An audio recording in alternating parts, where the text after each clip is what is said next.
안녕하세요. 공감소통 우장 전월테라피입니다. 오늘은 날씨가 되게 흐리고 미세먼지도 많은데요.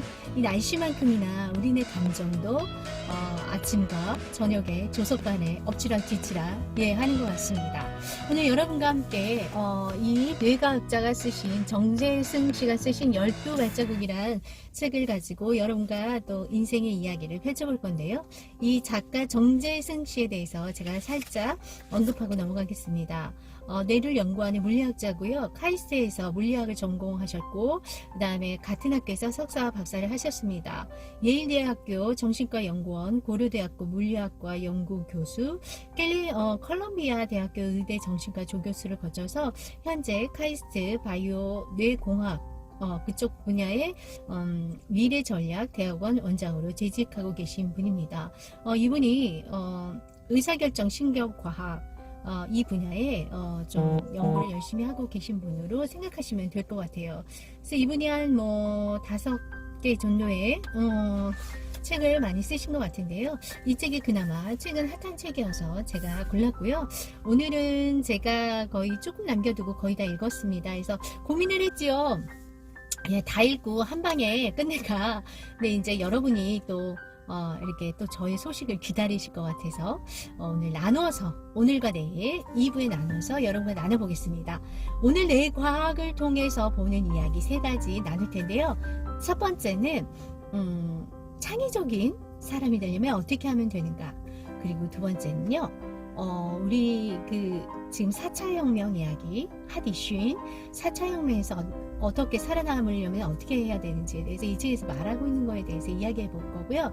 그리고 세 번째는 디지털 기기가 우리 뇌를 바꾸고 있다고 합니다. 그 궁금한 이야기 지금부터 시작해 보도록 할게요. 기대하세요. 네, 여러분, 먼저 첫 번째 이슈, 창의적인 뇌, 창의적인 사람이 되려면 어떻게 하면 되는지 이 책에서는 3가지 이야기하고 있었는데요. 실제로 실험을 해보면 이 창의적인 뇌가 이렇게 작동할 때는 이 오른쪽 측면에 있는 이 축두엽이 반짝반짝 빛난다고 합니다.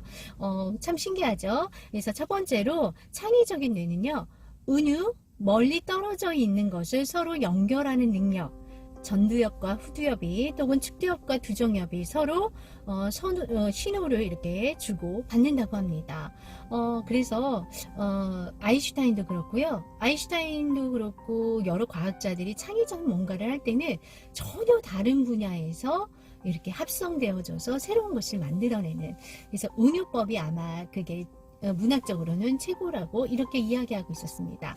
두 번째는요, 창의적인 존재가 되려면 남과는 다른 생각을 갖고 있거나 문제를 다르게 바라보는 사람들과의 지적인 대화가 창의적인 사람을 만든다고 합니다. 세 번째는요, 뭐라고 얘기하고 있냐면 그 천정 높은 곳에서 자기 자신을 두어라. 되게 웃긴 말이죠. 네, 제가 부연 설명을 좀 해드리겠습니다. 조너스 쇼크라는 바이러스 학자가 있는데요. 이분이 수화마비 백신 개발자라고 합니다. 이분이 쇼크 생물학 연구소를 이렇게 기르기 위해서 만드는데 천정을 높여달라고 했대요. 이분이 우연치 않게 무슨 고딩 양식 천정 높은 곳에서 이 소아 백신을 이렇게 생각해내고 발명해낸 계기를 본인이 깨닫고서 자기를 기리는 그런 연구소에서는요, 이 천정 높이를 아마 3.3m 이상 이렇게 높였다고 합니다. 실제로 이 공간에서 연구하신 분들이 50년간 노벨상 수상자가 12명이나 배출했다고 합니다. 그래서 보통 아파트는 2.4m인데요. 창의적인 아이디어가 필요한 공간의 높이는 3.3m 이상이 필요하다고 합니다. 저는 근데 이 책뿐만이 아니라 다른 공간에 대한 책, 그리고 건축학에 대한 책, 어떤 미적인 그런 책을 제가 읽어본 결과에 의하면 이 천정의 높이가, 스티브 잡스도 그렇게 얘기했었습니다. 이 천정의 높이가 우리 뇌의 창의적인 두뇌 활동을 하는데 굉장히 많은 역할을 한다고 이야기한 것은 이 책뿐만이 아니었다는 거 한번 부연 설명으로 제가 덧붙여 봅니다. 그리고 또 이 뇌과학적으로 봤을 때 창의적인 인간이 되려면 운동이 이 신경세포를 많이 만들어질 수 있도록 역할을 하고요. 그것 중에 이제 또 운동한다면 격렬한 운동을 우리가 생각할 수 있는데 절대 아니라는 거죠. 그냥 산책 정도, 자전거 타는 정도까지만 이 창의적인 뇌가 활동할 수 있는 범위라고 할 수 있겠어요. 그리고 또 빼놓을 수 없는 게 수면이죠. 수면과 질 높은 수면과 독서, 여행, 사람 만나기, 이게 지적인 대화죠. 이런 의미 있는 세상과의 충돌이 우리를 창의적인 사람으로 만들게 하는 툴이라고 합니다.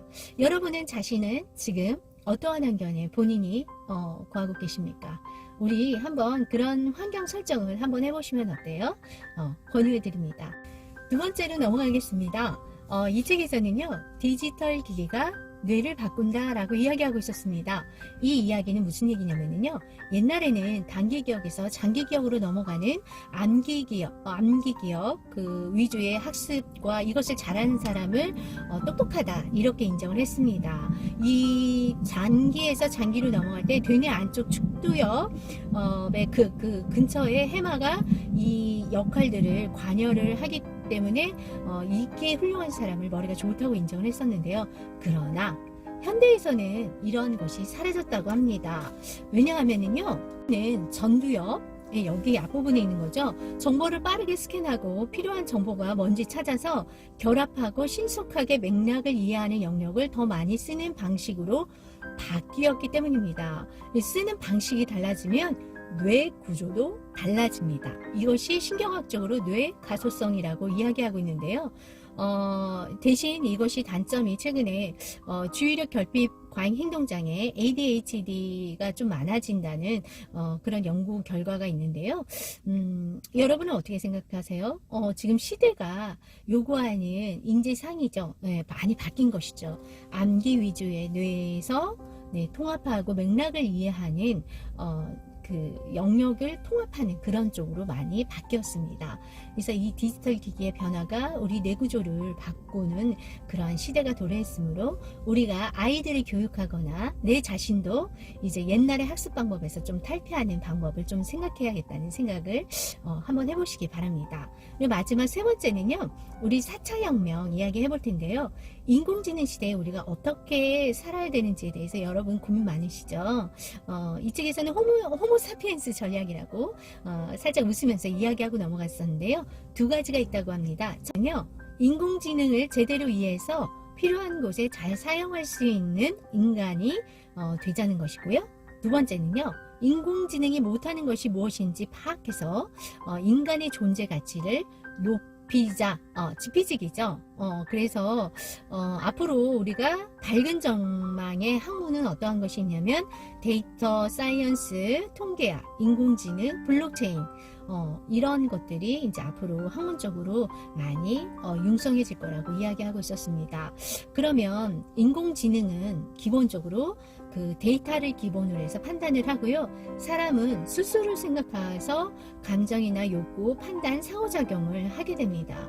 그러므로 데이터를 처리하고 분석하는 역할은 인공지능에게 넘겨주고요. 데이터를 검토하고 결과를 해석하는 고도화 능력은 사람이 맡아서 하는 역할을 하는 것이 인공지능 시대에서 살아남는 방법이라고 이야기하고 있습니다. 그래서 앞으로는요, 가상이 이제 스마트폰을 대체하는 시대가 올 텐데요.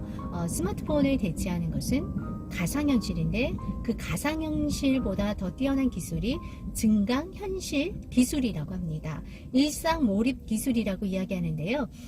현실 세계 위에 비트 형태로 정보를 얹어서 보여주고 체험하는 그런 방식을 증강현실 기술이라고 합니다. 예를 들어 보겠습니다. 이렇게 자동차 요새는 내비에 의지해서 운전하잖아요. 근데 이 스마트폰을 대체하는 조금 더 앞으로의 시대에서는 이 앞에서 저절로 이렇게 따라가고 도로 표면에 돌까지 인지해서 차가 우회하고 이렇게 다 여기 안에서 스스로 알아서 하는 그런 모니터링이 되는 그런 것까지 생각할 수 있는 것이죠. 참으로 인공지능을 커버할 것이 아니라 사람과 같이 협력하여 더욱더 인간에게 편리와 삶의 질을 높여주는 것으로 이해하시면 될 것 같아요.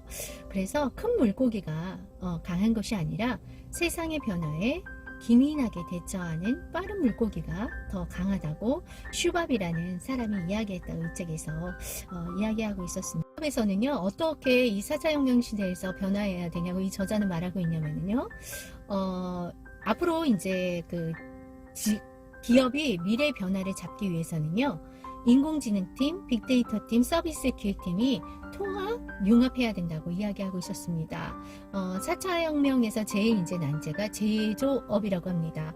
제조업이 변화되면 그 다음 것들은 쉽게 금방 변할 수 있는데, 이 제조업이 소비자들의 그 니즈, 그 인공지능적인 것까지 같이 어떻게 이루어가느냐, 이제 그거를 퀘스천 마크로, 그걸 난제로 여기고 있었습니다. 그래서 앞으로는 우리가 뭐 흡수적, 금수저 이렇게 이야기하고 있는데요. 인공지능 시대가 되면은요, 기술계급 사회가 출현할 것이라고 이 저자는 이야기하고 있었습니다. 즉, 인공지능을 잘 다루는 사람과 그렇지 못한 사람의 계급이 분명히 존재해질 거라고 예언하고 있었습니다. 네, 그리고 단점은 인간이 앞으로 스스로 의사결정을 인공지능에게 넘기는 현상을 두려워하라고 이야기하고 있었습니다. 예를 들어 우리 전화번호 이제 외우지 않지요. 네. 근데 이제 인공지능이 빅데이터를 이제 통계 분석해서 앞으로 우리가 자잘하게 고민하는 그런 스스로 판단해야 되는 그런 것들까지 데이터를 기반으로 인간에게 내려준다는 것이죠. 그것은 굉장히 나의 삶의 주권을 넘기는 것과 같은, 그러면서 디지털과 아날로그를 균형감을 유지하는 디아벨을 강조하고 있었습니다. 여러분 어떠셨어요? 저는 이 책에서 참 인상 깊었던 부분들이 좀 여러 개 있었습니다. 여러분과 함께 나누는데요. 제가 남은 부분 또 읽고 귀중한 가르침이 있다면 여러분과 또 나눠보도록 하겠습니다. 이 중에서 여러분에게 조금이라도 짠! 이렇게 자극이 되었으면 좋겠습니다.